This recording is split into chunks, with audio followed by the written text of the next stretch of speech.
Flight 865 is now boarding. Pupunta na kami sa loob, pipila na kami.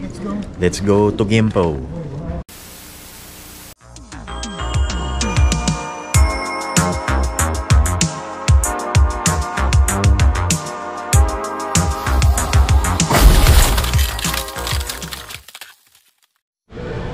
Okay, so we are back dito sa hotel, and I've already got the luggages that we are going to bring for our flight to Korea. We are seriously considering using Yamato baggage delivery service to have some of our luggages be delivered sa Osaka by the time we get back. So I was able to speak with the staff of the hotel and also the people who work for Yamato. And they called and then they informed me that the amount that the amount or the fee that I have to pay depends on the size of the luggage. So this is our stuff.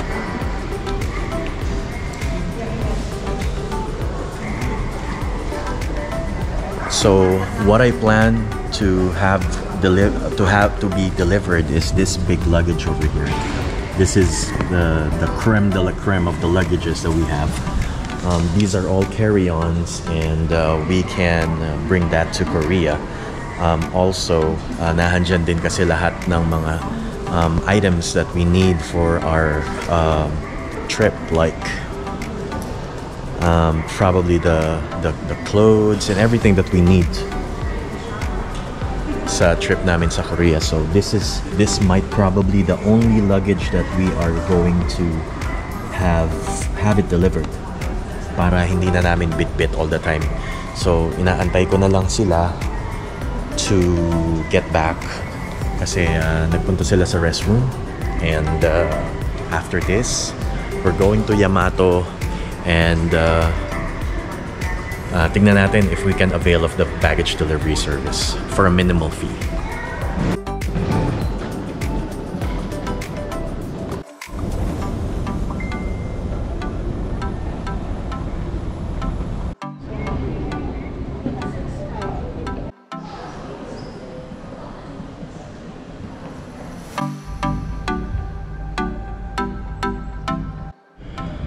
Okay guys, so nandito na tayo sa Terminal 1 ng Haneda International Airport, and we are just waiting for our flight going to Gimpo, which is the airport in South Korea, in Seoul. Our flight would be exactly in an hour, and we're just waiting for the boarding gates to open so we can get aboard the plane. Now, mainit ngayon. The weather is around 88 degrees. And pinagpapawisan kami dito sa airport. The only thing napansin ko dito sa airport is even if it's summertime, they don't really blow the AC sa airport. So parang hindi ganun kalamigan, and talagang papawisan ka pa rin.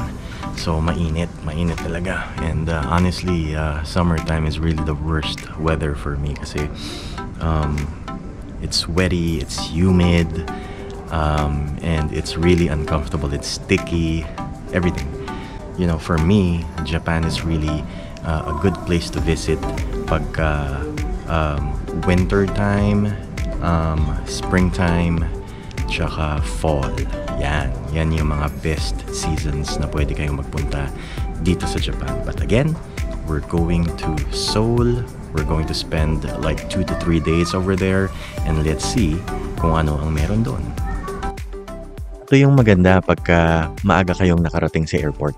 Meron kayong time to relax habang hinihintay ninyo yung flight ninyo. Flight 865 is now boarding.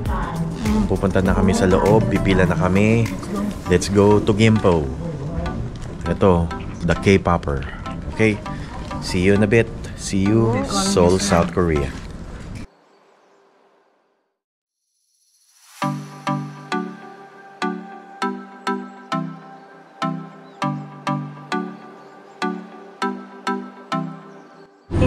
Okay, so we finally landed dito sa Gimpo. Tapos, huwag niyong kakalimutan to fill the arrival card. So, when you fly, usually yung mga flight attendant would give you right away yung arrival card. Fill in the information like your name, first name, last name, gender, nationality, birthday, tapos occupation, and then yung address dito here, yung address kung saan kayo plan to stay. If you're going on a hotel, then yung address ng hotel yung ilalagay nyo. Tapos for what purpose, but usually it's for tourists, diba? And then finally your signature. So ngayon, the local time is I think 6:30, and it's raining. Pakita ko sa inyo.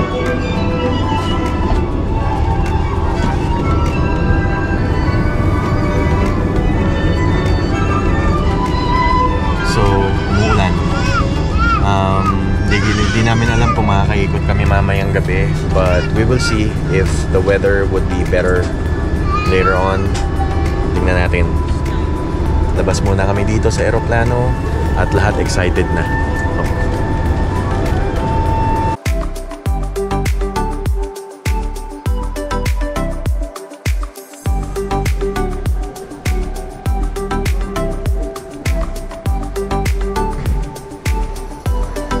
So we're finally here. Bumaba na kami. Lakas ng ulan. So hindi ko alam kung titigil to, pero sa lagay na to hindi ko alam kung may mapupuntahan kami today, but we will see again mamaya if the rains would cease to end. We will see. Pupunta muna kami sa immigration. Once makalagpas na kami sa immigration, then we'll go ahead and plan our action. See you guys later. Hey guys, welcome to South Korea. Nakalabas na kami ng immigration at kukunin na lang namin yung aming luggage na chinek-in sa eroplano. Umuulan pa rin, walang pagbabago. Lumabas lang kami ng immigration. Tapos nakakatuwa dito, pagka nakita nila yung passport mo, it all depends on what your nationality is. So yun lang, nakakatawa. Ayan, carousel 3 yata tayo, doon natin pipick upin yung mga naka-check-in natin luggage. Sige, magpapaparazzi tayo. Sino yung nakita mo J-pop group na nasa tapat natin? XG. So ngayon, hindi ko sila kilala eh. Hindi ko sila kilala. So hindi ako na-excite. So nilapitan daw nila, tapos tinanong nila kung sila nga yung group na yon. And then they said yes. Tapos tinanong kung pwedeng magpa-photo. Kaso hindi daw pumayag. Hindi daw pwede. Tapos autograph din, hindi rin daw pwede. So walang pwede. Walang pwede. So ito, andito tayo, we're waiting for the luggages. Kaso alam mong wala ka na sa Japan, kasi pagka yung luggage doon bumababa, doon binabagsak dire-diretso. Hindi ka, ayan just like that. Yung luggage, usually pag sa Japan, sasaluhin pa nila yan. Tapos gaganon nila para oo, para mabilis tsaka upright yung para convenient. Pero yun, we're not in Japan anymore, so we just have to contend with what they have. Ayun yun. Ayun, i-zoom natin. Yun yung XG sinasabi nila. Papunta. Yun lang.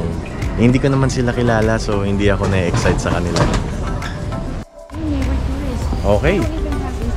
Okay, so matapos ng mainit na diskusyonan, pagdating dito sa airport, ang kailangan namin ay SIM card, kasi wala kaming SIM card ngayon.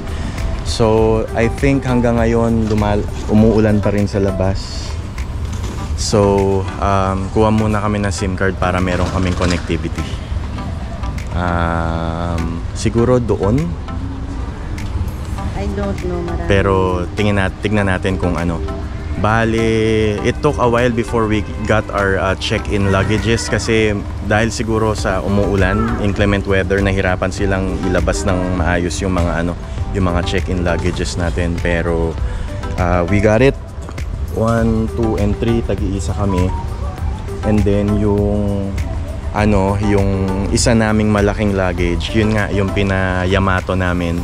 Hopefully malalaman natin kung effective talaga siya by the time we get back to Japan, specifically in Osaka. So tara na, doon tayo pupunta dito. Tapos kumuha tayo ng SIM card. Let's go! At since nakakita kami ng Dunkin, magda-Dunkin muna kami. Tagal ko nang hindi nakakakain ito sa Pilipinas pa.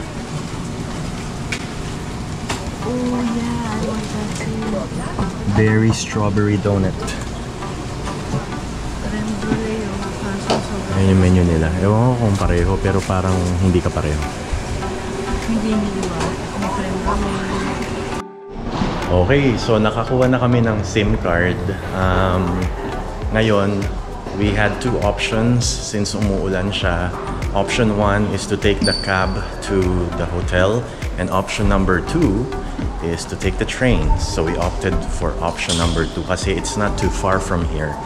It's just a few minutes away dito sa area. So we decided to take the trains instead. Anyway, ito na yata yun. I think. Airport Railroad. I think this is it.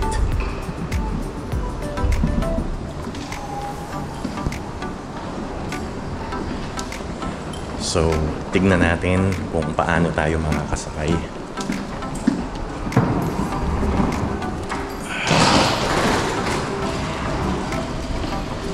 Alam mo, iniiwasan ko yung mga ganyan sa sahig.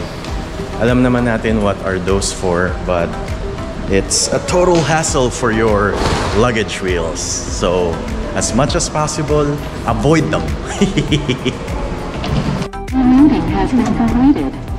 Take the traffic card and change. Ayan, so nag-reload tayo nung train card nila using the vending machine. So, nung last time kasi, meron pang laman to na 3,700 won. Nag-reload lang ako ng 1,000. Yung kay Charlie, tsaka kay Christine meron na. Pwede na to. Siguro it would last us for the duration. Siguro depende kung gaano kalayo yung pupuntahan namin. But, ayun. Meron namang English translation. Makikita mo dito. So, press the English button para maintindihan mo. Diba? So yun, let's go. Sakay na tayo ng train. After namin mag-load ng cards, dumiretso na kami sa platform. Naghintay kami ng trains going to Seoul Station para makasakay kami ng local train papunta dun sa hotel namin. From airport terminal papuntang Seoul Station, it took us 5 stations bago makarating sa pupuntahan namin. So bumaba kami ng Seoul Station and then mag-change kami ng panibagong line papunta sa Chongmoro. Galing kami doon sa baba. Tapos paakyat kami sa line 4, which is all the way up there. And sasakay kami ng train sa line 4 that would take us to Chongmoro Station. Tapos doon na yung pagsistayan namin ng hotel. Maganda kasi today is a Sunday. Hindi masyadong busy, walang masyadong tao. Ang oras ay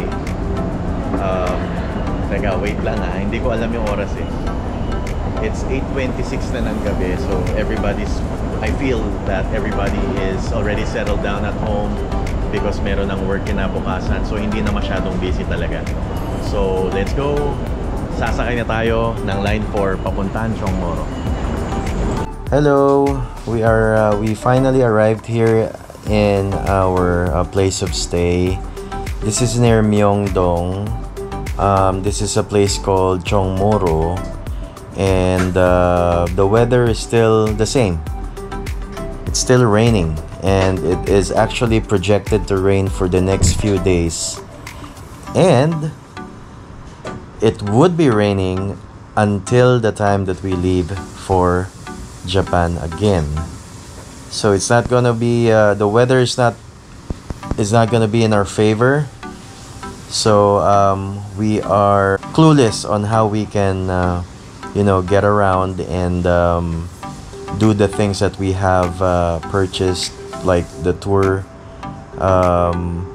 going on Nami Island and all those attractions. We still have to wake up early tomorrow because the meet time is 9 a.m. So yun na yung overview ng trip. Again, we're just documenting this trip for everybody. I don't know if this is kind of useful for you guys. So ayun, tingnan na lang natin bukas. Thank you for watching this video. Kakain na lang muna kami and magpapahinga. Catch you on the next. Bye-bye.